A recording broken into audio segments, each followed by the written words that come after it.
अग्रवाल जी। राधे राधे। राधे राधे महाराज जी। महाराज जी, आप कह रहे हैं कि खुद पर संशय, डर, स्ट्रेस, डिप्रेशन से बाहर कैसे निकला जाता। कौन किसका? हाँ, खुद को जानते ही नहीं तो खुद पर संशय क्या है? खुद को जानते हो क्या? खुद को जान जाओ तो सब समस्याएं ही खत्म हो जाएं। आप भगवान के स्वरूप हैं। आप विमुख होकर के अपने को मनुष्य शरीर में आसक्त कर लिए हैं। मनुष्य शरीर की आवश्यकताओं की पूर्ति करने के लिए हम जब उतरे भोगों में तो इतनी आवश्यकताएं बढ़ा ली कि आपसे उन आवश्यकताओं की पूर्ति करते करते खुद को भूल करके इतनी बड़ी गलतियां बन गई कि मन मलिन हो गया। अब वही मन ओवर थिंकिंग, ज्यादा सोच में, गलत सोचों में, जरा सी बात में भी भय कर बैठना, जरा सी बात में संशय हो जाना, अब ये सब दुख के कारण है। बिना अध्यात्म के इस दुख को तो दूर किया नहीं जा सकता। इसलिए भोगेश्वर प्रसक्ता नाम तयापहत चेतसाम व्यवसायत्मिका बुद्धि समाधौ न विधीयते। जो भोग और ऐश्वर्य में रत बुद्धि है, जिनका चित्त अपरित हो गया है भोगों में, वो भगवान की तरफ चलना ही नहीं चाहते, भगवत प्राप्ति करना ही नहीं चाहते, तो उनको सुख कहाँ से मिले, शांति कहाँ से मिले? जितना भोग भोग लिए हो, किसी में शांति मिली क्या? और भोग भोग लो, क्या है ना है? जीवन व्यर्थ हो जाना है, कुछ मिलना तो है नहीं। अगर आज से संभलना चाहो तो नाम जप करना शुरू कर दो, सत्संग सुनना शुरू करो, शास्त्रों का स्वाध्याय करना शुरू करो, परोपकार करना शुरू करो, अभी शांति मिल जाएगी। नाम जप में महाराज जी क्या नाम का जप करें? अब हम तो राधा राधा जपते हैं, वृंदावन वासी हैं। अब आप देख लो, राम नाम प्रिय हो, कृष्ण नाम प्रिय हो, शिव नाम प्रिय हो, हरि नाम प्रिय हो, राम जो नाम, वो सब भगवान की सामर्थ्य है उनमें। अब हमें तो गुरुदेव ने जो राधा नाम दिया, तो राधा राधा राधा राधा नाम हमारा जीवन है। आपसे आकर्षित होकर के हम पति पत्नी आपका दर्शन लाभ लेने आए हैं। नाम जप करो, अध्यात्म में आओ। बिना अध्यात्म में आए सुख नहीं प्राप्त होगा भाई। ये जन्म मरण का दुख तो बना ही रहेगा। जब तक आप अपने स्वरूप का बोध नहीं प्राप्त करते या भगवान की भक्ति नहीं करते, तब तक मंगल नहीं हो सकता। बात पक्की समझ लो। चाहे अरबों रुपया बैंक में जमा कर लो, चाहे विश्व की सुंदरियां भोग लो, चाहे विश्व का सब वैभव एकत्रित कर लो, स्वप्न में भी शांति नहीं मिल सकती। शांति तभी मिलेगी जब परमात्मा बोध हो या भगवान के चरणों की भक्ति हो। दो में एक तो होना ही चाहिए। तो नाम जप करो, भगवान की आराधना करो, 4 रोटी में से 1 रोटी दूसरों को देने की कोशिश करो, परोपकार करो, तब मंगल होगा। पर जी आजकल ओवर थिंकिंग बहुत ज्यादा बढ़ गया है। क्योंकि जब अब सत चिंतन नहीं तो असत चिंतन ही तो होगा। मन फंसा करके तुम्हें दंड नहीं देगा, तुम मनमानी आचरण कर रहे हो तो देखो कितना पाप किया। उस पाप का क्या प्रायश्चित किया? तो इनको जलाएगा नहीं और क्या करेगा?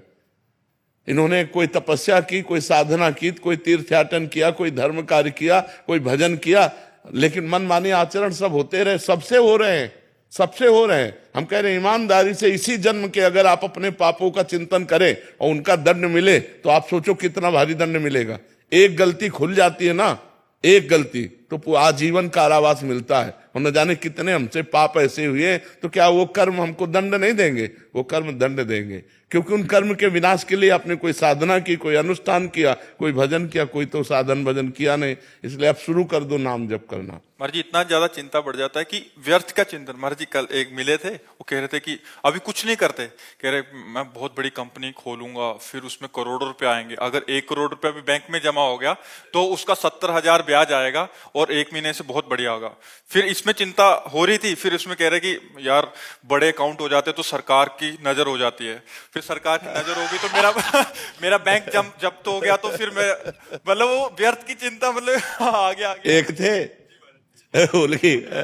ओली की जैसे कत्ल है, उनका एक भैंस लाऊंगा, उसका दूध निकालूंगा, फिर उसका घी बनाऊंगा, और जब घड़ा घी का भर जाएगा तो उसे बाजार में बेचूंगा, और बाजार में बेचूंगा तो ऐसे कई घड़े हो जाएंगे, और ऐसे कई घड़े जब बाजार में घी का बेचूंगा तो खूब रुपया मिलेगा, और जब रुपया मिलेगा तो दुल्हन बढ़िया मिलेगी, दुल्हन मिलेगी तो 3-4 बच्चे होंगे, और जब बच्चे होंगे हमारा कार नहीं मानेंगे तो हम कहेंगे हम कार नहीं मानते। इतने में वो उनका तो उनके घी का घड़ा रखा था, वो भी फूट गया, अब बच्चे भी नहीं, पत्नी भी नहीं, और डिस्टर्ब। उसी में टेंशन हो गया कि बैंक जब्त भी हो गया महाराज जी। ये मनोराज्य है, इसी में तो सबको फंसा है, संसार को यही मनोराज्य ही तो फंसा है। इसी से हटा करके भगवान के चिंतन में लगाना चाहिए, भगवान का नाम जप करना चाहिए। नाम जप नहीं करोगे तो इसी में फंसा है, इतना बैंक बैलेंस हो गया, और इतना हो जाए तो इतना हो जाए, ऐसा हो जाए वैसा, बस इसी में फंसा है। और इतना सोचते सोचते मर जाता है, होता कुछ नहीं, मर गया। जो मनुष्य जीवन इतना कीमती मिला था भगवत प्राप्ति के लिए, ब्रह्म बोध के लिए, वो भी हाथ से निकल गया। सुअर, कुत्ता, पशु पक्षी, नाना प्रकार की योनियों में से जाना होता है। नाम जप करो, सत्संग सुनो, शास्त्रों का स्वाध्याय करो, तभी बुद्धि पवित्र होगी। मोहनदास जी, राधे राधे महाराज जी। महाराज जी, भजन को कैसे बढ़ाया जाए? जैसे चाहते हैं होता नहीं है, पद में मन लगता है पर नाम जप में नहीं लगता महाराज जी। पद भी तो भगवान की परम पावन लीलाओं से युक्त है, पर उनको गाए तो तन्मयता पूर्वक गाए। जैसे स्वामी जी के केलिमाल जी के जो पद है ना, तन्मयता पूर्वक गावे। ये कौन बात जो अब ही और अब ही और एकांत किसी लता के नीचे बैठ जाओ और उच्च स्वर से गान करते हुए और उस पद की भावना में डूबो। जैसे प्यारी जू के लिए कह रहे ना, ये कौन बात जू प्यारी जू, अभी और आपका मुखारविंद, अभी और आपका मुखारविंद, अभी और आपका मुखारविंद। पाछे न सुनी अब हूं, आगे हूं न हुए है, ये गति अद्भुत रूप की और पाछे न सुनी, ना बहू ना आगे ही होगा। हे प्यारी जू, आपका क्या, जैसे एक पद में कहते हैं, प्यारी जू जब जब देखो तेरो मुख, तब तब नयो नयो लागत। अब उसी रूप की भावना करें, प्यारी जू की रूप की भावना। तो ये पद सीधे निकुंज रस में डुबाते हैं, सीधे प्रिया प्रीतम के प्रेम रस में डुबाते हैं। तो ऐसा नहीं कि अगर हम मंत्र जप नहीं कर रहे, नाम जप नहीं कर रहे, पद गायन कर रहे तो भजन नहीं है। नहीं, यही रसिकों का भजन है। पद गायन करते हुए श्यामा प्यारी कुंज बिहारी में डूब गए, रात दिन इन्हीं पदों को गुनगुनाओ और कुछ ना करो तो देखो निकुंज रस में प्रवेश हो जाएगा, प्यारी जी की सेवा का अधिकार प्राप्त हो जाएगा। क्योंकि ये पद सर्व समर्थ प्रियालाल की रसमयी लीला जो योगिंद्रों मुनिंद्रों के लिए दुर्लभ है। यो ब्रह्म रुद्र शुक नारद भीष्म मुख्य ही रालक्षितो न सहसा पुरुषस्य तस्य सद्यो वसीकरण चूर्ण मनंत शक्तिम तम राधिका। किशोरी जी ऐसे अनंत ब्रह्मांडों के स्वामी श्री लाल जी को अपने प्रेम के अधीन किए हुए हैं, और उस प्रेम अधीनता का भाव पदों में गाया गया है। तो जब हम पद गायन करते हैं तो प्यारी जू प्यारे जू को सुख मिलता है, और प्यारी जू प्यारे जू हमें अपनी सेवा में ले लेते हैं।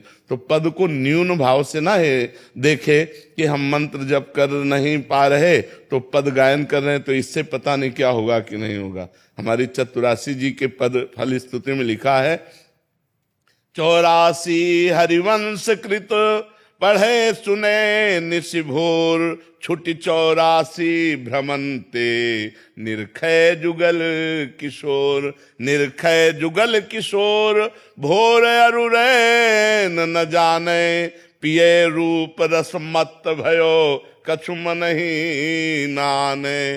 प्रेम लक्षणा भक्ति हो यही आनंदकारी, और वृंदावन वास सखी सुख के अधिकारी। कुंज महल की टहल सुख दंपति संपत्ति पाई है, जैसे रूप लाल हित प्रीति सो जो 84 गाय। केवल गायन का फल है कुंज महल की टहल सुख दंपत छुट 84 भ्रमंते निर्खय जुगल किशोर। प्रियालाल की लीला तव कथा मृतम तप्त जीवनम। भगवान की जो चर्चा है वो तो वही आनंद देने वाली। फिर ये तो प्रियालाल का प्रेम रस है, ये तो और अद्भुत गाढ़ रस है जो योगिंद्रों मुनिंद्रों के लिए भी दुर्लभ रस है जी। श्री हरिवंश महाराज जी 2 साल पहले आपसे जुड़ने के बाद भजन मार्ग को जाना और भगवत प्राप्ति के मार्ग पर आपकी आज्ञा अनुसार चलने का पूर्ण प्रयास कर रही हूँ। सब कुछ ठीक चल रहा था, परंतु कुछ समय पहले पति का धर्म विरुद्ध आचरण के बारे में जानने के पश्चात हृदय बहुत विकल हुआ और निरंतर चिंतन उसी विषय का होने लगा, जिसके कारण दैनिक दिनचर्या तो दूर गंभीर ओवर थिंकिंग, डिप्रेशन के लक्षण आ गए। मैं इससे उभर पाने में पूर्ण असमर्थता का अनुभव कर रही हूँ। मेरा चिंतन भगवान से हटकर निरंतर इस बात पर स्थित हो गया। महाराज जी, क्या ये अंतिम गति में बाधा उत्पन्न करेगा? बहुत बड़ी बाधा हो जाएगी। कोई किसी का पति नहीं है, कोई किसी की पत्नी नहीं है, कोई किसी का पुत्र नहीं। अगर अपने धर्म से कोई चलता है तो हम धर्म पालन के लिए उसका सहयोग करते हैं, और अधर्म से चलता है तो अंदर से संबंध हटा दें, नहीं तो ममता से ही तो नाश होता है।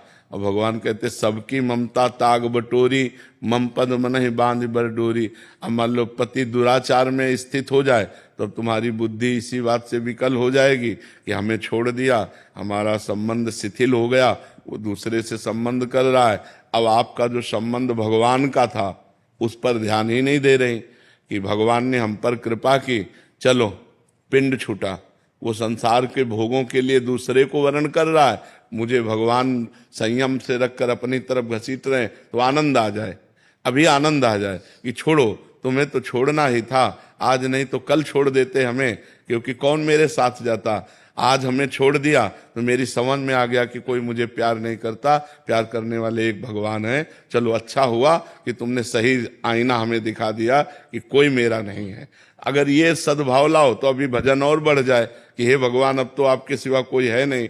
और जब पति प्रियता जागृत होगी तो ये होगा कि देखो ये हमको छोड़कर दूसरे की तरफ, तो फिर सारी बुद्धि उधर ही चली जाएगी और राग द्वेष में फंसकर ये जन्म बर्बाद हो जाएगा और कुछ नहीं।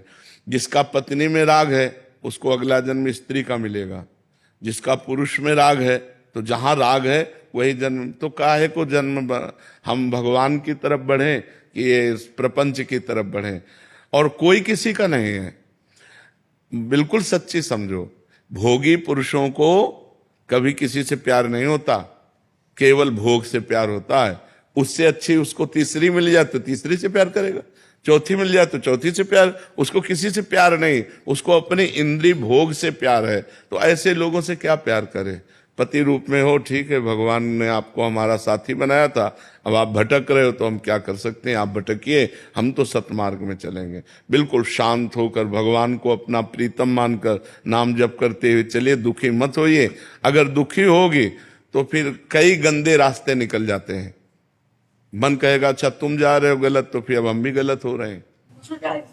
श्री कृष्ण तो परम प्रेम है ना, यानी कि उनका प्रेम तो कभी मिटने वाला नहीं। तो आप मुझे वो दे दीजिए, क्या पता मैं उनके बाद इसको भूल जाऊंगी। मुझे श्री कृष्ण दे दीजिए। हाँ, उन्हीं की शरण में रहो, भगवान से यही प्रार्थना एकांत में करो रोकर, तो बड़े कृपालु हैं। हाँ, वो बहुत करुणा करते हैं। मेरे अंदर बिल्कुल पेशेंस नहीं बचा, मेरे को श्री कृष्ण चाहिए। अब अगर वो नहीं मिलेंगे तो मुझे कौन प्रेम। हाँ, खूब नाम जप करो, खूब नाम जप करो।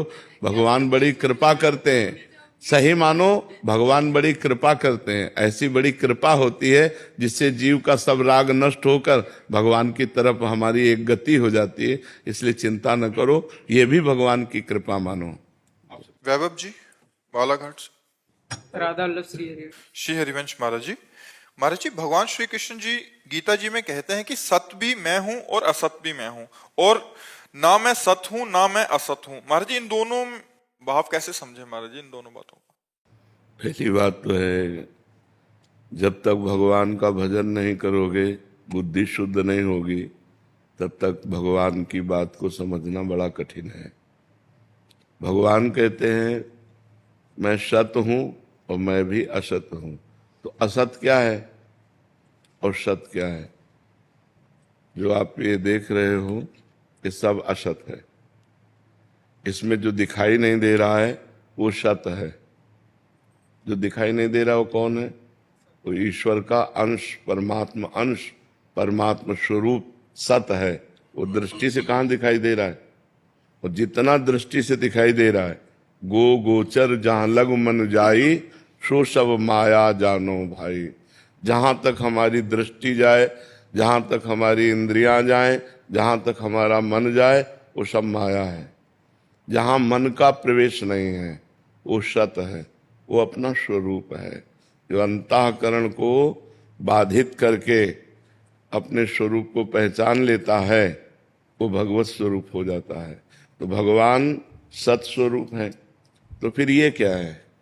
बोले ये असत है, तो ये भी तो भगवान है। जैसे सोना जब गहना नहीं बना था तब सोना था, जब गहना बिगड़ जाएगा तो भी सोना रहेगा, तो बीच में क्या है? सोना ही तो है। जब ये मनुष्य शरीर तुम्हें नहीं मिला था तब तुम परमात्मा स्वरूप थे, जब ये नहीं रह जाएगा तब तुम परमात्मा स्वरूप हो जाओगे, तो बीच में कौन है? परमात्मा स्वरूप ही तो है। तो ये जो सृष्टि प्रकट हुई वो स्वयं परमात्मा ही बना, कोई और नहीं बना। वही पंचभूत बना, वही इंद्रियां बना, वही मन बना, वही पूरा जगत बन गया। वासना वासुदेवस्य वासितम भुवनत्रयम् सर्वभूत निवासोस्मि वासुदेव नमोस्तुते। वो वासुदेव भगवान अपनी ही इच्छा से अपने आप को इस संसार के रूप में प्रकट कर लिया। तो जब बोध होता है तो होता है वासुदेवा सर्वमित सामात्मा सुदुर्लभा, सब भगवान वासुदेव पूरे के पूरे, इतना भी कुछ नहीं है, केवल भगवान ही भगवान है। बात समझ में आई? तो पहले सिद्धांत ब्रह्म सत्यम जगन मिथ्या। पहले हम ब्रह्म को सत्य मान करके जगत को मिथ्या जान करके इसका त्याग करते हैं। जब जगत का त्याग होकर ब्रह्म स्वरूप में स्थित होते हैं तो सर्वम खलमिदम ब्रह्म, सब ब्रह्म ही है। अब जो भगवान ने कहा मैं सत और असत दोनों से परे हूं, जैसे हमारा ये शरीर असत है, ये भगवान नहीं है। हमारा जो स्वरूप है भगवान का अंश है, पुरुष, लेकिन पुरुषोत्तम उससे भी परे है। हम इतना ही जान लिया तो सब कुछ नहीं जान लिया। वेद नेति नेति कहते हैं, इसलिए वो सत्य भी है, वो असत्य भी है, वो सत असत दोनों से परे भी है। तो भगवान का स्वरूप ये जितने भी आप देख रहे हो पूरे के पूरे भगवान के स्वरूप हैं। पर कहाँ भगवान है? जब तक हमें ज्ञान नहीं होगा तब तक हमें अनुभव में नहीं आएगा। वो असत भी है, वो सत्य भी है, ना वो सत्य है ना वो असत है। वो क्या है आज तक पूर्ण रूप से कोई नहीं वर्णन कर पाया। वेद भी नेति नेति करके वर्णन करते हैं, तो इसीलिए संत महात्मा जन अनुभव कर लेते हैं, अनुभव करके उन्हीं में लीन हो जाते हैं। जैसे समुद्र की तरंग समुद्र ही है, वायु विकार होने के कारण तरंग नाम पड़ा, जहां वायु विकार हटा तो समुद्र में लीन हो गई। समुद्र से करोड़ों तरंग उत्पन्न होती है, लेकिन एक तरंग क्या समुद्र उत्पन्न कर सकती है? क्या नहीं कर सकती ना। ऐसे ही हम करोड़ों अंश रूप में भगवान के हैं, लेकिन भगवान तो समुद्र है। हम जैसी तरंगे भगवान रूपी समुद्र में करोड़ों असंख्यों अरबों अनंतों प्रकट होती हैं, लेकिन एक तरंग की ताकत नहीं कि समुद्र प्रकट कर दे। वायु हटा वो समुद्र रूप हो गया। तो माया का विकार होने के कारण हम ब्रह्म से विलग अपने को मानकर स्त्री पुरुष जड़ चैतन्य भेद देख रहे हैं, और जब माया का विकार हटा तो सब लहरें समुद्र ही है, वो शांत समुद्र हो गया। तो परमात्मा को जानना पूर्ण रूप से वो अनुभवगम्य है। अनिर्वचनीयम स्वरूपम, परमात्मा का क्या स्वरूप है? वो अनिर्वचनीय है। वो सत्य भी है, वो असत भी है, वो सत और असत दोनों से परे भी है। जी। अश्विनी मिश्रा जी कनाडा से। जय सिया राम महाराज जी, आपके चरणों में कोटि कोटि प्रणाम। महाराज जी, आत्मा प्राण और चेतना में क्या अंतर है? आत्मा प्राण और चेतना। प्राण स्थूल शरीर में जो आ जा रहे हैं इन्हें कहते हैं। ये 5 प्रकार के होते हैं, प्राण अपान व्यान समान उदान। इनके द्वारा पांच भौतिक शरीर का संचालन होता है। जो चेतना है वो ईश्वरीय शक्ति, जो हम भगवद अंश हैं, उसी से विषय का आकर्षण इंद्रियों में, इंद्रियों को शासन में लेने वाला मन, मन को प्रकाशित करने वाली बुद्धि, और जो बुद्धि को चेतना प्रदान करती है वो परमात्मा से होती है। वही परमात्मा हमारा स्वरूप है, वही परमात्मा स्वरूप हमारा है। तो हमारी आत्मा ही चेतनता प्रदान करती है, आत्मा ही भगवत स्वरूप है, और ये प्राण केवल शरीर का संचालन करते हैं। प्राणों के द्वारा शरीर का संचालन होता है, प्राण अपान व्यान उदान समान। और जो चेतना है वो आत्म तत्व से प्रकाशित होती जो बुद्धि को प्रकाशित करती है। सबकर परम प्रकाशक जोई, जो सबको प्रकाश प्रदान करती है, चेतना प्रदान करती है, वो हमारी आत्मा है। वो आत्मा ही परमात्मा, इसमें किंचन मात्र भेद नहीं है। समझ पा रहे हो जी? तुषार खुराना जी हरिद्वार से। राधे राधे महाराज जी। महाराज जी, नाम जप के दौरान अगर मन भटक रहा हो लेकिन भक्त का भाव सच्चा है तो क्या भगवान उस जप का फल देते हैं, उसको स्वीकार करते हैं? भाव सच्चा ना हो तो भी फल प्राप्त होता है। हमने कई बार सत्संग में बताया कि जैसे अग्नि में दाहिका शक्ति है, तो हम प्यार से छुएं, श्रद्धा से छुएं तो वो जला देगी, अश्रद्धा से छुएं तो जला देगी, भूल से छू जाए तो जला देगी, क्योंकि उसमें दाहिका शक्ति है। ऐसे भगवान के नाम में पाप नाशक, तारण शक्ति, सुख प्रदान करने वाली, भगवान को अधीन करने वाली अनंत शक्तियां विराजमान है। तो इसीलिए गोस्वामी तुलसीदास जी ने कहा, भाव कुभाव अनख आलसहु, नाम जपत मंगल दिसिद सहु। भाव से जपो या कुभाव से जपो, श्रद्धा से जपो या अश्रद्धा से जपो, तुम्हारा मंगल दसों दिशाओं में होगा। प्रारंभ में सबका मन भजन में नहीं लगता, भजन करते करते, अभ्यास करते करते हमारा मन भजन में लगने लगता है। और जब मन भजन में लगने लगता है तो मन पवित्र हो जाता है। जब मन पवित्र हो जाता है तो उसे भगवदानंद मिलता है। निर्मल जन मन सो मोहि पावा। जहां उसे भगवदानंद मिला, विषयानंद छूट गया। विषयों का आनंद का आकर्षण जहां छूटा, भगवदानंद मिला, तहां वो जीवन मुक्तता की तरफ बढ़ जाता है, वो भगवत प्राप्ति की तरफ बढ़ जाता है। इसलिए किसी भी साधक को ऊबना नहीं चाहिए, उकताहट नहीं होनी चाहिए, जल्दीबाजी नहीं होनी चाहिए। धैर्य पूर्वक खूब नाम जप करे और मन से लड़ता रहे। मन गलत संकल्प करेगा, गलत जगह ले जाना चाहेगा, गलत क्रियाएं कराना चाहेगा, गलत दृश्य देखना चाहेगा, तो हमको बहुत सावधान रहना है। सबसे ज्यादा साधक को सावधानी एकांत में रखनी है। जब वो अकेला हो, एकांत लेटा हो, बैठा हो, उस समय उसको बहुत सावधान रहना है। तो एकांत पाकर अधकचरे योगी के ऊपर मन अपना हावी होता है और हावी होकर उससे गलत चिंतन कराता है, गलत दृश्य दिखाने की चेष्टा करता है। अब जैसे मोबाइल है, एकांत में है आप, बहुत आप नाम जप कर रहे हैं बहुत, लेकिन वो मन आपको जबरदस्ती मोबाइल खुलवाएगा और गलत दृश्य देखने के लिए विवश करेगा, गलत संकल्प करेगा, गलत क्रियाएं करने के लिए विवश करेगा। जिस साधक का एकांत पवित्र है, वो साधक का जीवन पवित्र है। समाज में तो सब होश में रहते हैं, हमारा जो होश उड़ाता है मन, वो एकांत में होता है। तो एकांत में मन हावी होकर अपनी मनमानी कराना चाहता है, इसलिए उसकी एक भी बात न माने। एकांत में बहुत सावधान होना चाहिए। जब अकेले कमरे में बैठे हो या शयन करने जा रहे हो, उस समय बहुत सावधानी की जरूरत है कि मन हम पर हावी होकर कोई गलत क्रिया न करा ले, कोई गलत दृश्य न दिखा दे, कोई गलत संकल्प न बना दे, कोई गलत मनोराज्य में न ले जाए। अगर हम ऐसी सावधानी रखेंगे तो नाम धीरे धीरे खुद अनुभव कराने लगेगा कि हमको कितना आनंद प्राप्त होता है। भरत जी चंडीगढ़ से। राधे राधे महाराज जी। महाराज जी, शील प्रभुपाद जी को मैंने अपना गुरु स्वीकार किया है। महाराज जी, शारीरिक रूप से वो तो अभी संसार में नहीं है, तो क्या मात्र उनके उपदेश का पालन करके और हरे कृष्णा महामंत्र का जप करके भगवत प्राप्ति का मार्ग प्रशस्त हो? हाँ, हो सकता है, हो सकता है। भगवान नाम में अपार सामर्थ्य है और संत महात्मा अंतर ध्यान जरूर हो जाते हैं, पर उनके वो सत है ना, तो उनकी सत्ता है, कभी अभाव नहीं होता। ना सते विद्यते भाव, ना भाव विद्यते सता। असत का कभी भाव नहीं है और सत का कभी अभाव नहीं है। सत हर समय विराजमान रहता है। तो सत्संग, जब हम किसी महापुरुष का अपने हृदय से प्रिय भाव से वर्ण कर लेते हैं, जैसे हमने रामकृष्ण परमहंस जी को वर्ण कर लिया, उड़िया बाबा को वर्ण कर लिया, किसी भी महापुरुष, तो वो सत महापुरुष है, वो थे, हैं, रहेंगे। त्रिकाल सत होता है, सत त्रिकाल सत होता है।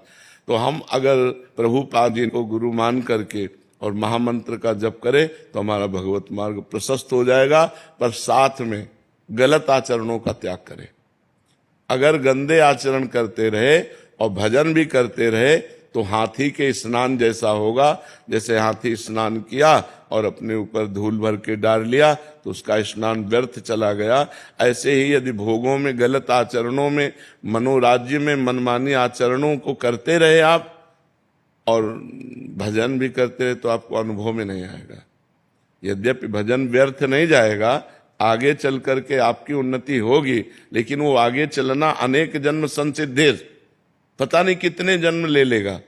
अगर इसी जन्म में आनंद लाभ करना है तो भोगों को छोड़ना होगा, गलत भोगों को छोड़ना होगा।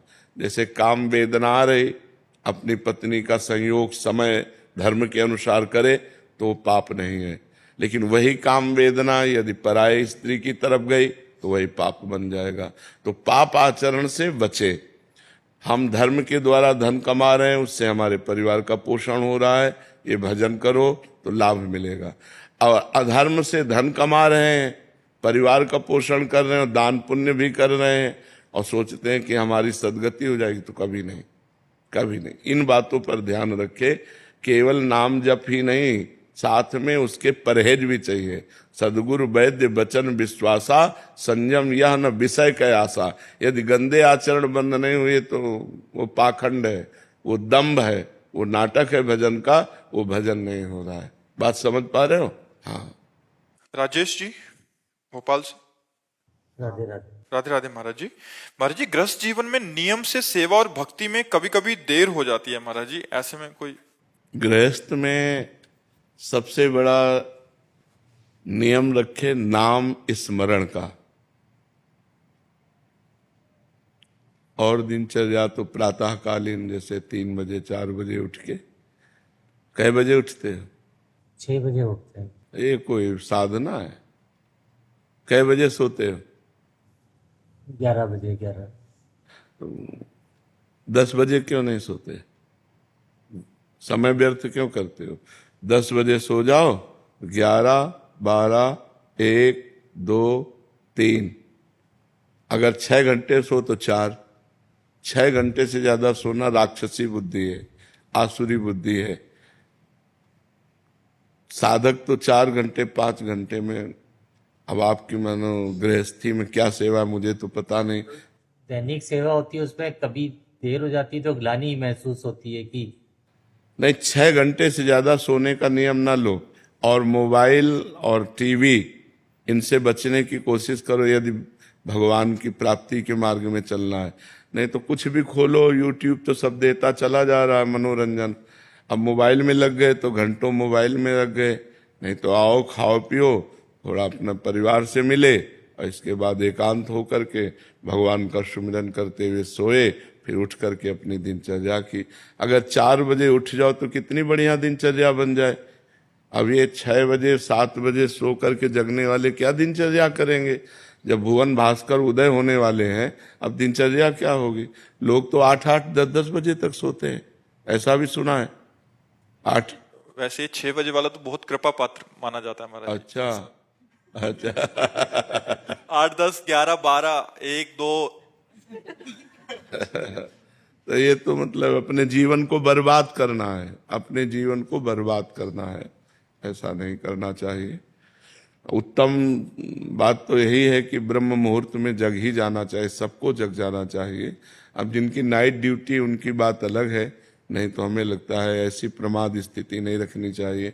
2-2 बजे 3-3 बजे रात तक मनोरंजन करते हैं, फिर सो जाते हैं, 10-11 बजे तक सोते हैं। तो क्या जीवन है?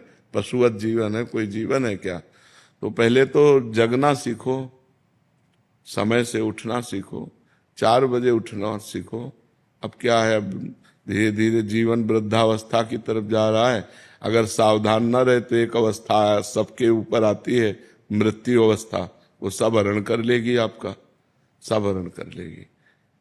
न बैंक बैलेंस जाएगा आपके साथ, न परिवार जाएगा, न ये शरीर जाएगा, तो फिर और क्या जाएगा? कुछ जाना तो है नहीं। जो जाना है वो कमा नहीं रहे, जाना है भजन। गृहस्थी में थोड़ी देर के लिए सेवा पाठ आदि कर ले, फिर हर समय उठते बैठते चलते फिरते काम करते हुए नाम जप का अभ्यास रखे। नाम जप समर्थ साधन है और इसमें कोई परेशानी नहीं है।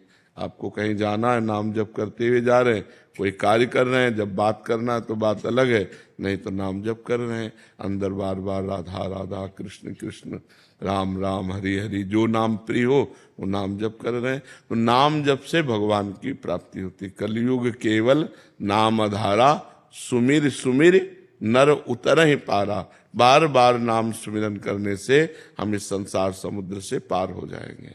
समझ पा रहे आप? ठाकुर जी की सेवा में कभी कभी नियम से जो देरी हो जाती है तब दुख होता है वो। हाँ, वो प्रियता के कारण दुख होता है, लेकिन गृहस्थी में ऐसा कुछ नहीं है। जब समय मिले तब ठाकुर सेवा कर ले। मान लो आपको कभी सुबह से कार्य लग गए, सुबह चले जाओ कार्य में, जब समय मिले तब आओ अपने ठाकुर सेवा कर ली। गृहस्थी में ज्यादा नियम इस बात का, इसीलिए नाम का नियम देते हैं कि उठते बैठते चलते फिरते हर समय नाम जप करो, और जब समय मिले तब ठाकुर सेवा प्रगट में कर लो, शास्त्रों का स्वाध्याय कर लो, पाठ कर लो। गृहस्थी में बहुत से कार्य हैं। मान लो कोई व्यापारी है, कोई किसान है, कोई ड्यूटी में है, कब कहाँ कैसे क्या, तो जब समय मिले तब ठाकुर सेवा पाठ कर लो, नहीं हर समय नाम जप करो। पर जी कुछ साधक जन ऐसे हैं जो मतलब आपके शरणागत हैं, वो मतलब नियमित रूप से उन्होंने अपनी दिनचर्या फिक्स कर रखी है, तो कह रहे जब आप मतलब यद्यपि जो एकदम संसार में उनको लगाने के लिए आप ये वाक्य बोलते हैं, तो कह रहे हैं कि थोड़ी शिथिलता आ जाती है कि महाराज जी ने बोला गृहस्थी में हो तो। नहीं, वो उनके लिए है। अब ये कोई अष्ट प्रहर सेवा थोड़ी करते हैं श्री जी की, लेकिन जिनको श्री जी मिली हुई है और जिनकी अष्ट प्रहर सेवा की भावना है, उनको इन बातों को सुनकर शिथिलता नहीं लानी चाहिए, उनको प्रवीणता पूर्वक करनी चाहिए। अब जैसे जो संसार में है, अभी दीक्षा नहीं लिए, अभी कोई उनके अंदर श्री जी के प्रति सेवा की भावना नहीं है, तो उनके लिए ये बातें हैं। लेकिन जो दीक्षा ले चुके हैं, जिनको अष्ट प्रहर सेवा की भावना में मान लो 2 ही प्रहर सेवा करते हैं, तो वो तो प्रहर के अनुसार ही होगी, वो तो टाइम से ही होगी। अगर टाइम के अनुसार नहीं तो फिर सेवा का क्या महत्व? क्योंकि मन आगे इतना चंचल है, वो सपोर्ट लेता है महाराज जी, कि महाराज जी ने बोला है कि इतना नहीं, थके होंगे। यही बात समझना है कि बुखार की दवा डॉक्टर 10 मरीजों को देता है, लेकिन अलग अलग देता है, एक ही थोड़ी देता है। अब कौन सा बुखार है, उसको मलेरिया है, उसको डेंगू है, उसको कौन सा बुखार, किसी को साधारण बुखार है तो साधारण टेबलेट दे दिया, हाई बुखार है तो भर्ती कर लिया। तो अब कह दे उस बुखार वाले को तो टेबलेट दे के भगा दिया, हमको भर्ती क्यों कर लिया? क्योंकि तुम सीरियस मरीज हो इसलिए भर्ती कर ली। ऐसे ही प्रश्न का उत्तर जो अधिकारी है उसके अनुसार होता है। अब जैसे आप हैं तो आपकी जो दिनचर्या है उसके अनुसार आपको बता रहे हैं कि आप नाम पर विशेष ध्यान दीजिए और जब समय मिले तब सेवा कीजिए। और ये जो दुख होता है कि समय से सेवा नहीं हुई, ये आपकी प्रियता है, भगवान की प्रति प्रियता है। पर गृहस्थी में बहुत से ऐसे कार्य हैं, पर जो नियमनिष्ठ हैं, जिन्होंने दीक्षा ले रखी है, जो श्री जी की सेवा अष्ट प्रहर करते हैं, उनको इस बात में प्रमाद नहीं लेना चाहिए कि अब 12 बजे आके मंगला कर देंगे। नहीं, मंगला के समय मंगला करो और 5 मिनट 10 मिनट में करके फिर अपने कार्य में जाओ। नहीं महाराज जी, जब आप कहते हैं ना गृहस्थी में बहुत ज्यादा कार्य होते हैं तो बड़ा सुख सा मिलता है, कह रहे कि हाँ, ले ये महाराज जी सपोर्ट कर रहे हैं, अभी चलो महाराज जी भी समझ रहे हैं हमारी बात। हाँ, नहीं, अलग अलग है, अलग अलग है जी। सुरजीत सिंह जी, महाराज जी मन को संतुष्टि कैसे मिलती है? परमात्मा की प्राप्ति के बाद, अन्यथा नहीं।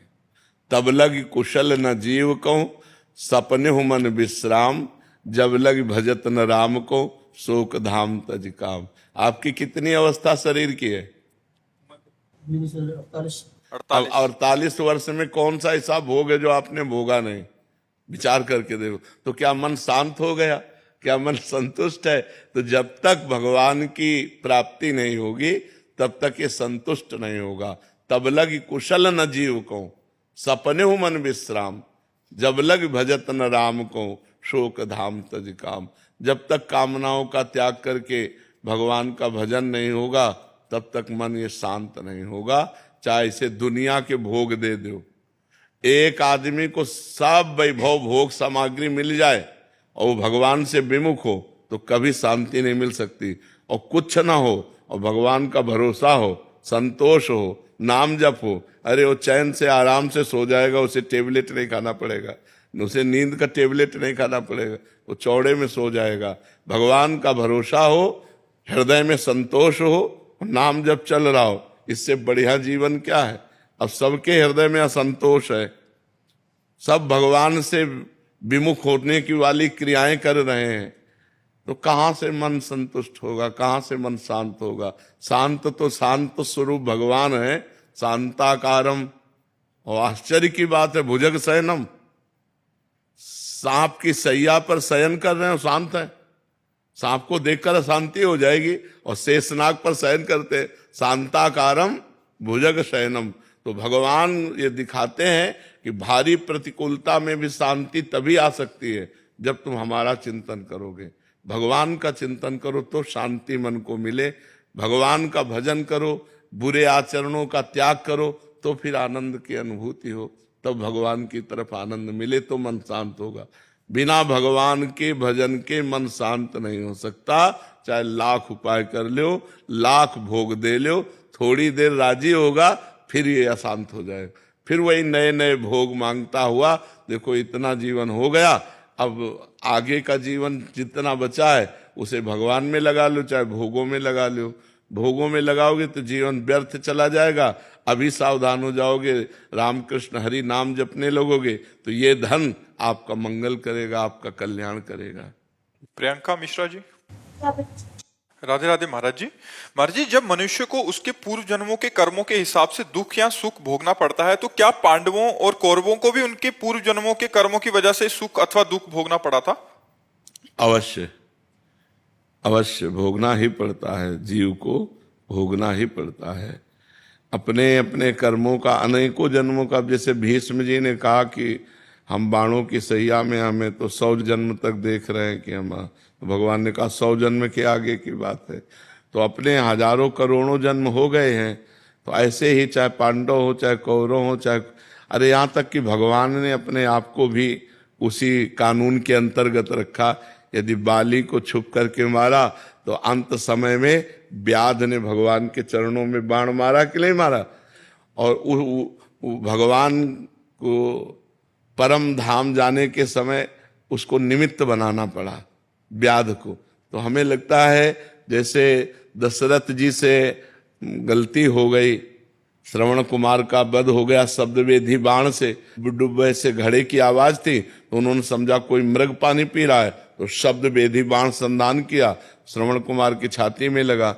तो उनके पिता माता ने यही कहा, जैसे मैं पुत्र वियोग में तड़प रहा हूं ऐसे तुम तड़प कर प्राण त्यागोगे। तो देखो भगवान समर्थ उनके पुत्र हुए, पर उनको भोगना पड़ा। अंतिम समय हा राम तड़पते हुए प्राण त्यागे।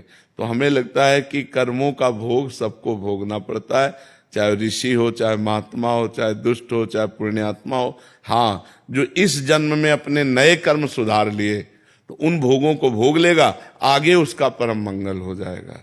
महाराज जी, युधिष्ठिर तो धर्मराज थे, फिर तो धर्मराज को नहीं भोगना पड़ेगा क्या? धर्मराज से त्रुटि हो गई मांडव्य ऋषि के द्वारा, तो उनको विदुर जी के रूप में आना पड़ा। वो तो धर्मराज जी के अंश से थे, तो हम भगवान के अंश सीधे, वो तो धर्मराज के अंश हैं और हम किन के अंश हैं? तो हमें भोगना पड़ रहा है कि नहीं? अरे वो तो धर्मराज के अंश है, हम तो भगवान के अंश हैं, नहीं है? तो हमको जब भोगना पड़ रहा है तो धर्मराज के अंश वाले को नहीं भोगना पड़ेगा? वो तो धर्मराज के अंश हैं, हम तो भगवान के अंश हैं, सीधे भगवान के अंश है, कोई मिलावट नहीं है।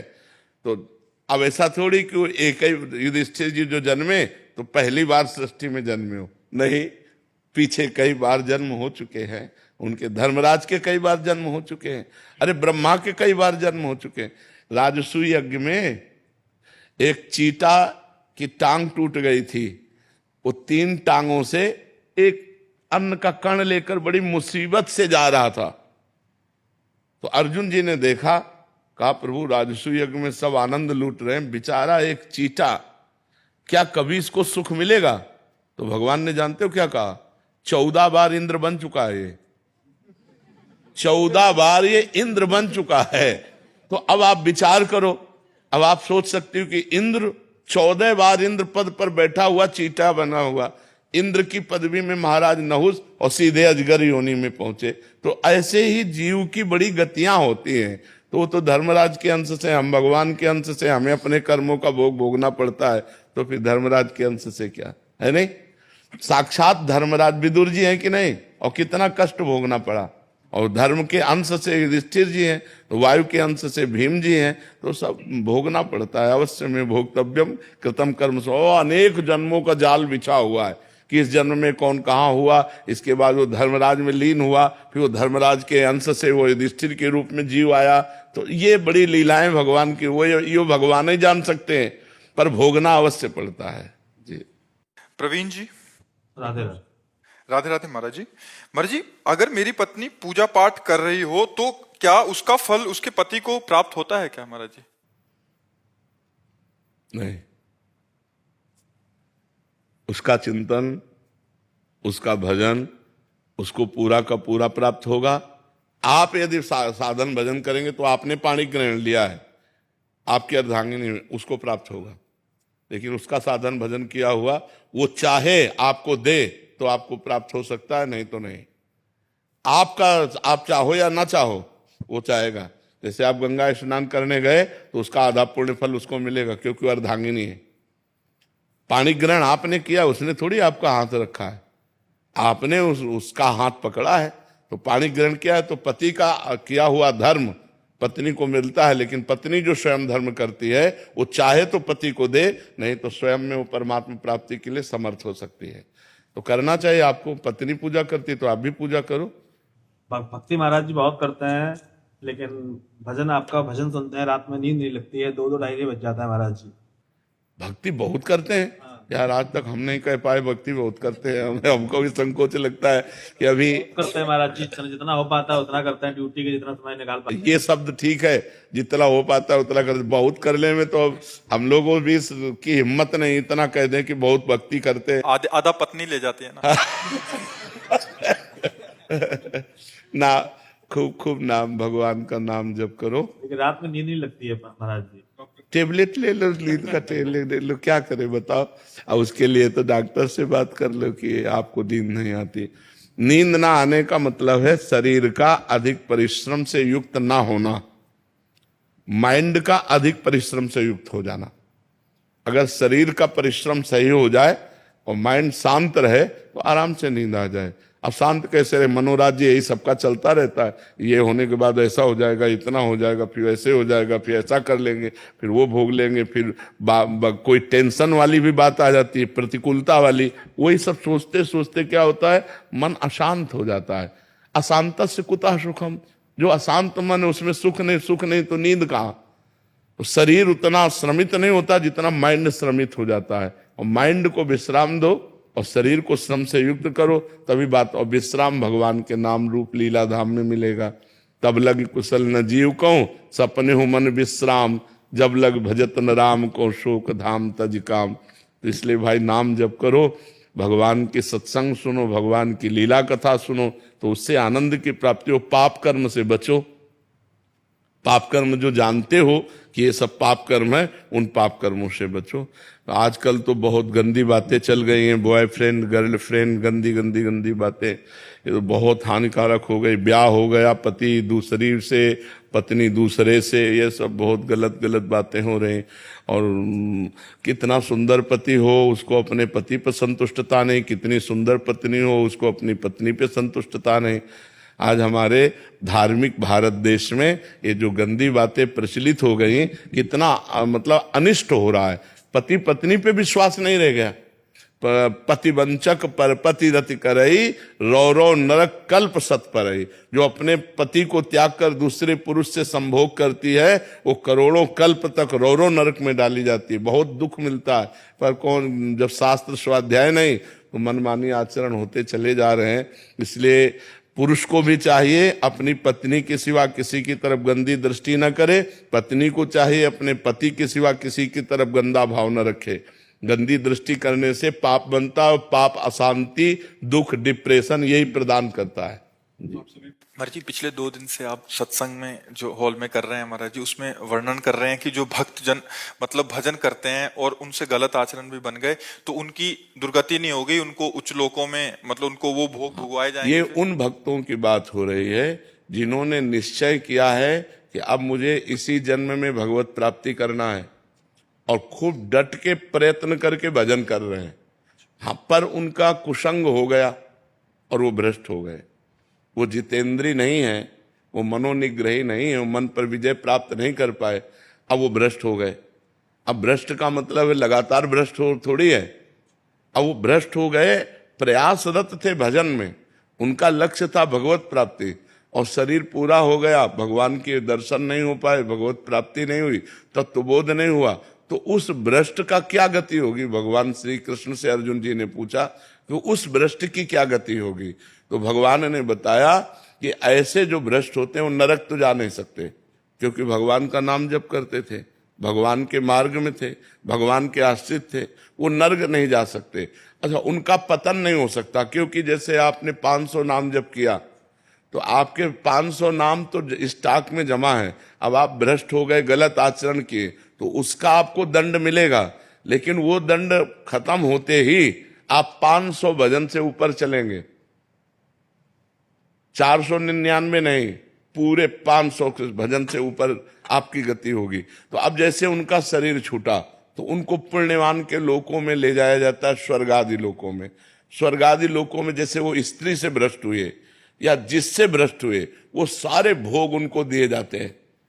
ये उनका पुण्य क्षय नहीं होगा। जैसे यज्ञ करके कोई स्वर्ग जाए, दान पुण्य करके स्वर्ग जाए, तीर्थ यातन करके स्वर्ग जाए, तो उनका पुण्य क्षय होगा, और वो पुण्य क्षय होने के बाद मृत्यु लोक में फिर पुनः अशुभ गति को भी प्राप्त हो सकते हैं। लेकिन वो भजन करने वाले का भजन तो स्टॉक में जमा है, और उसका जैसे वीआईपी स्वागत हो, ऐसे स्वर्ग आदि लोकों में जिन भोगों के कारण भ्रष्ट हुआ है, उन भोगों की बाहुल्यता उसको होगी, और जब उसकी उन भोगों में अरुचि हो जाएगी तब उसका जन्म होगा। श्रीमान, कुलवान, धनवान, राज वैभव संपन्न, भोग संपन्न, और वहां जन्म लेकर के उसको ऐसा वातावरण मिलेगा भक्ति का, वैराग्य का, कि पूर्व का जो साधन है वो उन्हें उन भोगों में लगने नहीं देगा। उन भोगों के बीच में रहते हुए भी उसको वैराग्य होगा। अब उसका वैराग्य इतने जोर का होगा कि जब कभी आकर्षण किसी भोग का हुआ तो वो सोचेगा कि मैं तो अपना इतना वैभव छोड़कर आ रहा हूं, इतना भोग छोड़कर आ रहा हूं, अब मैं भोग नहीं भोगूंगा, और वो डट करके जहां से उसका भजन रुका था वहां से भजन उसका चालू होगा, और वो प्रयास करके इसी जन्म में भगवत प्राप्ति कर लेगा। अगर कहीं फिर चूक हो जाती है तो फिर उसको वही गति प्राप्त होगी, वो स्वर्ग आदि लोगों को भोग करके, वो मतलब पतन नहीं हो सकता। पर जी फिर तो थोड़ा भी भजन करने वाले का पतन नहीं होगा। नहीं वो नहीं, मतलब बिल्कुल एक ट्रैक उसका change होगा। हाँ, इसीलिए तो हम सबको प्रार्थना करते हैं, नाम जप करो, नाम जप करो, कैसे भी करो, भाव से करो, कुभाव से करो, जैसे भी करो। मानो आप बुरी आदत नहीं छोड़ पा रहे तो भली आदत पकड़ लो ना, तो कम से कम तुम्हारे पास बुराई के साथ साथ बहुत बड़ा भजन भी तो है जो तुम्हारी हर जगह रक्षा कर लेगा, तुम्हारी बुराइयों का नाश करके ये तुम्हें उन्नति प्रदान करेगा। हम गलत बात नहीं छोड़ पा रहे, हम असमर्थ हैं, तो सही बात भी तो पकड़ लो, राधा राधा बीच में डाल लो, तो आपकी जो अशुभ गति होने वाली वो नहीं होगी, आपकी अशुभ गति नहीं होगी, आपका जो असत भाव है वो नष्ट हो जाएगा, और ये सद्भाव एक दिन आपको भगवत प्राप्ति करा देगा। इसीलिए पूज्य राधा बाबा ने कहा, एक बार जी भी जो राधा कृष्ण बोला उसने मोक्ष के लिए कमर कस लिया। एक बार भी राधा कृष्ण बोला तो उसने मानो मोक्ष के लिए कमर कस लिया। अब एक बार राधा कृष्ण जो बोला तो उसका पतन नहीं हो सकता, वो नरक नहीं जा सकता, क्योंकि भगवान का नाम उसके पास। जी तो बहुत बड़ी बात है, शब्दों में तो छोटी लगी। हाँ, तो इसीलिए तो, पर सबकी रति कहाँ होती है इसीलिए कहा गया है कि भगवान जब कृपा करते हैं तो संत संग देते हैं, क्योंकि संत संग से भगवान के नाम रूप लीला धाम में आसक्ति हो जाती है। बिना सत्संग के नाम जप होगा ही नहीं। तो अगर नाम थोड़ा भी जप लिया तो मंगलमय हो जाएगा, उसका पतन नहीं होगा, वो कभी अधोगति को प्राप्त। नामे भक्ता प्रणश्यति अपिचेत सुदुराचारो भजते माम अनन्य भाग साधुरेव समंतव्या सम्यक व्यवसिता। ऐसा सुदुराचारो माने होता सांगोपांग दुराचार करने वाला, भरपूर दुराचार करने वाला। अपि चेत सुदुराचारो, बहुत भारी पापी आदमी, अब उसको सत्संग मिल गया, और उसने सुना कि मैंने तो बहुत पाप किए और पाप कर रहा हूं, मेरा कल्याण कैसे हो सकता है? एकमात्र भगवान ही है जो हमारा कल्याण कर सकते हैं। तो तो सम्यक व्यवसिता ऐसा उसने अपनी बुद्धि में बैठा लिया कि मैं नीच हूं, पापी हूं, पापाचरण हो रहा है, पर मैं भगवान की शरण में हूं, अब भगवान ही मेरा उद्धार करेंगे। और कृष्ण कृष्ण कृष्ण कृष्ण, राधा राधा राधा, और पाप कर रहा है, वर्तमान में पाप कर रहा है, तो भी उसकी दुर्गति नहीं होगी। भगवान कह रहे उसे साधु मानो, मैं उसको साधु बनाऊंगा। करो सद्य ते साधु समाना, अपिचेत सुदुराचारो भजते माम अनन्य भाग, साधुर्य समन्तव्य, उसे साधु मानो क्योंकि अब मैं बनाऊंगा साधु। क्षिप्रम भवति धर्मात्मा, अब मैं उसे शीघ्र धर्मात्मा। और भगवान जिसे साधु बनाना चाहे वो असाधु रह कैसे सकता है? तो दुराचारी हो करके भी यदि वो भगवान का आश्रय लेकर नाम जप करता है तो वो नरक नहीं जाएगा, वो भगवान की प्राप्ति के मार्ग में जहां से गिरा है उन भोगों को स्वर्ग आदि लोकों में भोगेगा। जो बड़े बड़े पुण्यात्माओं के लिए दुर्लभ वस्तु है वो उस भजनानंदी को भोगने को मिलेगा, और फिर बड़े पवित्र कुलों में, राजवैभव कुलों में उसका जन्म होगा। कोई साधारण नहीं, क्योंकि नाम जप उसने किया है, इसलिए नाम जप अवश्य करना चाहिए। महाराज जी ये तो हो गया कि वो भजन कर रहा है, फिर वो अपने उससे जाएगा। महाराज जी एक शरणागति का मार्ग आप बिल्कुल साथ साथ में चलाते हैं, तो महाराज जी शरणागति का इसमें सिद्धांत क्या रहेगा? उसमें तो प्रभु खुद बचाते हैं, आप कहते हैं कि उसको, तो महाराज जी वो मार्ग इसमें शरणागति में जब हम भगवान की शरण में होते हैं तो जहां हमें भ्रष्ट होना होता है वहां भगवान कहते करो सदा तिनके रखवारी, जिमि बालक राखे महतारी। अगर अभिमान है भगवान की शरणागति होने के बाद भी तो गिरना पड़ेगा, नहीं तो भगवान बचा लेंगे। और भगवान का शरणागत अगर गिर भी जाता है तो इसी जन्म में उसको इतना कष्ट दिया जाएगा कि उसके पाप का मार्जन हो जाएगा, और अंत में भगवान उसकी स्मृति बनेंगे, और उसको ये सब अगला जन्म नहीं होगा, स्वर्ग नहीं जाएगा, वो इसी जन्म में भगवान को प्राप्त। भगवान उसके अहंकार का भी नाश करने का विधान करते हैं। हाँ करेंगे, जरूर कर, क्योंकि वो तो ऐसा ही है ना। हाँ भगवान उसके अहंकार का विनाश करेंगे, और उसको ये नहीं सोचना चाहिए कि भगवान ने हमारी रक्षा क्यों नहीं की, क्योंकि तुम्हारा अहंकार जो है वो उसका नाश करने के लिए कि तुम कुछ नहीं हो। जब ये समझ में आ जाए मैं कुछ नहीं हूं और हे नाथ केवल, तो भगवान केवल इस संबंध से कल्याण कर देंगे। भगवान ने कहा है मत चित्ता सर्व दुर्गाणी मत प्रसादात तरिष्यति, इसमें साधन नहीं बताया। मत चित्ता सर्व दुर्गाणी मत प्रसादात तरिष्यति, जो मेरी शरण में आ गया तो मेरे प्रसाद माने कृपा से वो सब दोषों से मुक्त होकर मेरे को प्राप्त कर लेता है एक ही जन्म में। भगवान की शरण होकर भगवान का भजन कर रहा है, अगर कहीं गिरने के चांस आए तो भगवान उसकी रक्षा करते हैं, अगर रक्षा नहीं की तो तुम्हारे अहंकार का नाश होने के लिए वो भगवान लीला करेंगे, पर ज्यादा दिन वो लीला टिकेगी नहीं मायामयी, वो तुरंत निकल करके फिर परमार्थ में चलेगा और भगवान को प्राप्त। क्षमा कीजिएगा महाराज जी, पर ये मार्ग और ज्यादा आसान लगता है। हाँ तभी तो शरणागति दुर्लभ वस्तु है, शरणागति हृदय से हो जाए तो निहाल हो जाए। मत चित्तान, भगवान कह रहे मत चित्ता, मत चित्ता, मेरे में चित्त लगाने वाला, बस भगवान आप ही मेरे, हमारे में तो कोई ना मैं इंद्रिय विजयी हूं ना मन विजयी हूं, हे नाथ आप ही मेरा कल्याण करो, हे पतित पावन प्रभु आप देख लो। ऐसे भक्त का कभी ना में भक्ता प्रणश्यति, ऐसे भक्त का नाश नहीं होता। भगवान कहते मत चित्ता सर्व दुर्गाणि मत प्रसादात तरिष्यति, मेरे में चित्त लगाने के कारण सारे दोषों का मैं नाश कर देता हूं, और मत प्रसादात तरिष्यति, मेरी कृपा से वो मुक्ति को प्राप्त हो जाता है, मेरी कृपा से वो एक जन्म में ही भगवत प्राप्त। भगवान सब कुछ कर सकते, करतुम अकर्तुम अन्यथा करतुम, एक है साधन पक्ष और एक है कृपा पक्ष। तो जो भगवान की शरण में कृपा पक्ष से है वो साधन करते हुए भी अगर कहीं लड़खड़ा जाता है तो उसके दोषों को प्रभु मानते ही नहीं।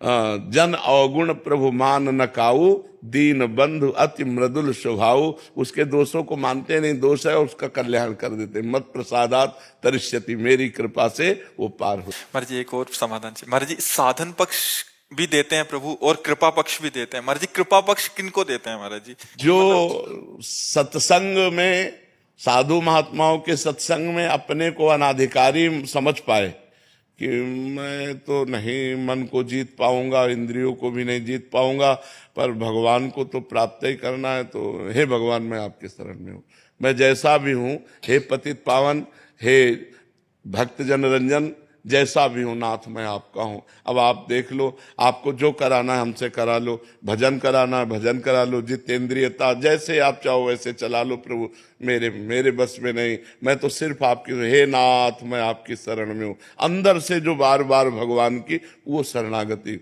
और जिसका अच्छा ऐसे से ऐसा ऐसे से ऐसा वो हर साधन को पकड़ता हुआ चल रहा है, वो भी भगवान का कृपा पात्र है, क्योंकि साधन पकड़ रहा है पर उसमें कुछ अहम है, उसमें अपनी बुद्धि का भरोसा है, और उसमें बुद्धि का, जैसे शरणागति के दो प्रकार बताए, एक बिल्ली के बच्चा की शरणागति और एक बंदरिया के बच्चा की शरणागति। बंदरिया के बच्चा की शरणागति विवेकवान, साधन संपन्न, उसको इशारा भगवान देंगे कि भ्रष्ट होने का अवसर आ रहा है। जैसे बंदरिया अपने बच्चे को इशारा देती जब छलांग लगाना होता है, ऐसे करेगी तो कस के पकड़ ले, अब वो छलांग मारी, अगर कस के ना पकड़े गिरे तो गिर जाए। वो इशारा देगी कि मैं छलांग मार रही हूं, जरा सा ऐसे बच्चे को संभालेगी, बच्चा समझ जाता है कि अभी छलांग लगाने वाली है और कस के पकड़ लेता है। ऐसे ही भगवान इशारा देंगे कि माया का आक्रमण होने वाला है, तुम्हारे सामने प्रश्न आने वाला है, तुम सावधान विवेकवान हो, इसलिए अपने आप को पकड़ करके बचाओ, साधन को पकड़ लो कस के। और लेकिन जो बिलैया के बच्चा की शरणागति है वो ऐसे तुम्हें ले जाना है जहां ले जाओ, हमें झटका वटका से कोई मतलब नहीं है, इशारा दे मैं हूं, चुप हो गए। अब वो बिलैया क्या करती है, अपने मुंह में दबा के ले जाती है। जिन दांतों से चूहों को मारती है उन्हीं दांत, वही मुंह में दांत है, लेकिन इतनी सेफ्टी से उस बच्चे को पकड़ती है, जहां उसको ले जाना होता है स्वयं ले जाती है। ऐसे ये अजात पक्षायु मातरम खगा, ये बहुत सुंदर मार्ग है। जैसे जिस पक्षी के बच्चे के अभी पंख नहीं निकले, घोंसले में बैठे केवल माँ की बाट जो होता रहता है, ऐसे जो केवल भगवान की कृपा की बाट जो होते हुए भगवान का सुमिरन करता रहता है, ऐसे भक्त का निश्चित इसी जन्म में कल्याण हो जाता है।